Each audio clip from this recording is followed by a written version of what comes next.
자, 그 다음 최근 개인 투자자들이 많이 산 종목 중에 하나가 또 LG전자예요. LG전자를 한번 다시 한번 보도록 하겠습니다.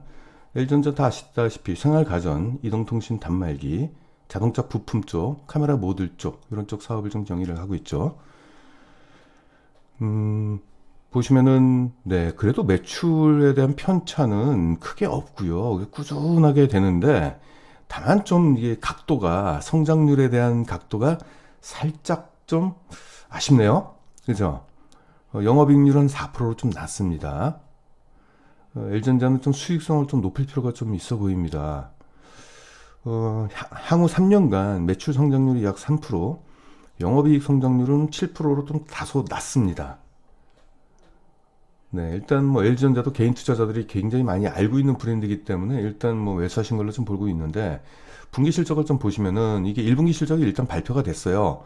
1분기 실적은 서프라이즈 실적이 나왔어요. 일단 수익성이 아주 좋아졌어요. 제가 들리는 바에 의하면은 코로나 때문에 그 삼성행은 에어드레시하고 그 뭐죠? 그 옷 널리는 거 아직 집에 있는데 까먹었네. 뭐죠? 에어드레스 말고 그 삼성 거는 그분 스타일러가 그렇게 많이 팔렸다라고 그러네요. LG전자가 코로나 이슈 때문에 일단은 매출액은 다소 전년 대비 좀 1% 정도 감소를 했지만 영업이익은 전년 1분기 대비 21%가 증가를 했습니다. 그래서 수익성 쪽에서는 아주 좋아졌는데 2020년도 2분기부터는 다시 수익성이 좀 하락할 것이다. 과거 평년 정도 수준이죠. 평년 정도 수준이라고 좀 볼 수가 좀 있을 것 같습니다. 분별 매출을 보시게 된다면은 이 매출 비중만 좀 보시죠. 뭐 어차피 지나간 거니까. 냉장고, 세탁기, 에어컨 쪽의 매출 비중이 전체 매출이 가장 커요. 가전 쪽에서.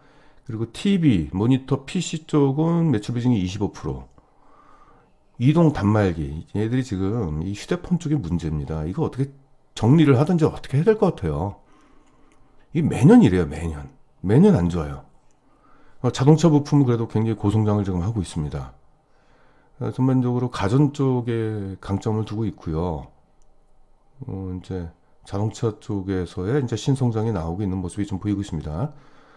카메라 모듈은 이제 LG 이노텍 이쪽 실적이 연결로 좀 잡힌 것 같은데 뭐 올해 하반기부터는 또 좋아진다라고 하니까 이건 좀 더 올라가야겠죠.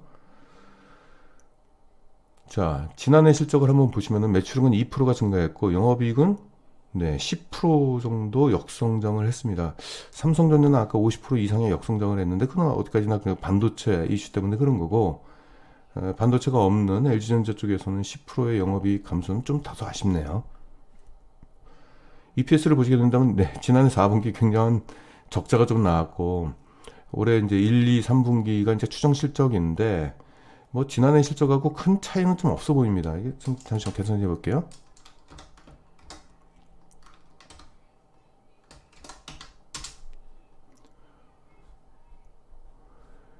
1분기 때는 21%가 증가를 했네요. 이때가 지난해 1분기 대비 21%가 증가했고 2분기 때는 추정으로 보면 지난해 2분기가 워낙 안 좋다 보니까 올해 2분기 때는 거의 따른 기저효과 때문에 174%가 증가, 3분기 때는 33% 증가, 4분기 때는 흑전이네요. 흑전? 뭐 흑전이 되겠죠. 아직 4분기까지 나오지는 않았습니다만 이건 일회성 비용에 의해서 나왔다라고 가정한다면은 그러면 이제 3분기만 놓고 딱 볼게요. 지난해 3분기와 올해 3분기 추정 실적을 다 더했을 때 전년 대비 40%의 주당 순이익 성장이 예상이 됩니다. 이건 꽤 이렇게 괜찮네요. 연간으로 보게 된다면은 2019년도가 워낙 안 좋았습니다. 워낙 안 좋다 보니까 상대적으로 굉장히 높게 성장하는 것처럼 보이겠네요. 보면은 지난해 2017년도 주당 순이익, 2018년도의 주당 순이익 눈높이 그 중간값이네요. 딱 중간값. 2018년도와 2017년도 그러면은 우리가 주가를 볼게요.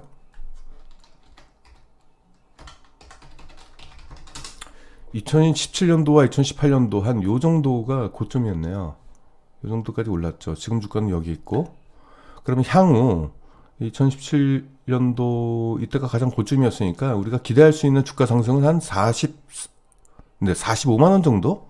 요 정도 성장이 나올 수도 있겠다. 이렇게 대략적으로 이렇게 보게 된다면은 결국 이제 실적이 좋아서 주가가 올라간 거기 때문에 이 정도는 또 올라가지 않겠느냐 이렇게 좀 기대할 수 있겠네요. PER을 좀 보겠습니다. 이 기업은 과거로부터 평균적으로 받았던 PER을 보시게 된다면은 적정 PER 한 9배 정도 주는 것이 한 중간값으로 보는 것이 좀 맞는 것 같고, 적정 PER 좀 높게 주면 한 11배까지는 줄 수 있을 것 같고요. 그쵸? 일단 9배로 따지게 된다면은 2021년도 내년도까지 들고 있을 때 기대 수익률은 42%가 되겠습니다. 그럼 종합해 볼게요. 삼성전자는 내년까지 들고 있으면 기대 수익률이 20%고요. 하이닉스는 43%입니다. 그래서 지금 개인 투자자들이 가장 많이 매수한 종목 중에서 삼성전자 1등, 2등 SK하이닉스, 3등 LG전자라고 했을 때 삼성전자는 상대적으로 기대 수익률이 좀 낮은 거고요. 그 다음에 LG전자, SK하이닉스 순으로 요 정도 수익률, 1년 보유 약 40% 정도의 기대 수익률이 있다라는 거, 일단 그런 거 한번 염두에 두시면 되겠습니다. 일단은 뭐 시장에서 대표 종목이고, 그리고 최소한 이런 종목을 보유하시게 된다면은 이 정보들은 계속적으로 나오기 때문에 투자자들이 좀 안심하면서 정보 취득은 할 수 있으니까 뭐 그런 부분에 있어서는 좀 다행입니다만은 그렇게 높은 수익률은 좀 아니라는 점, 그 부분이 좀 있습니다.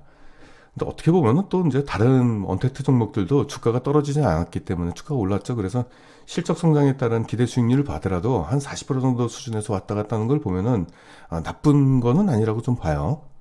자, 마지막으로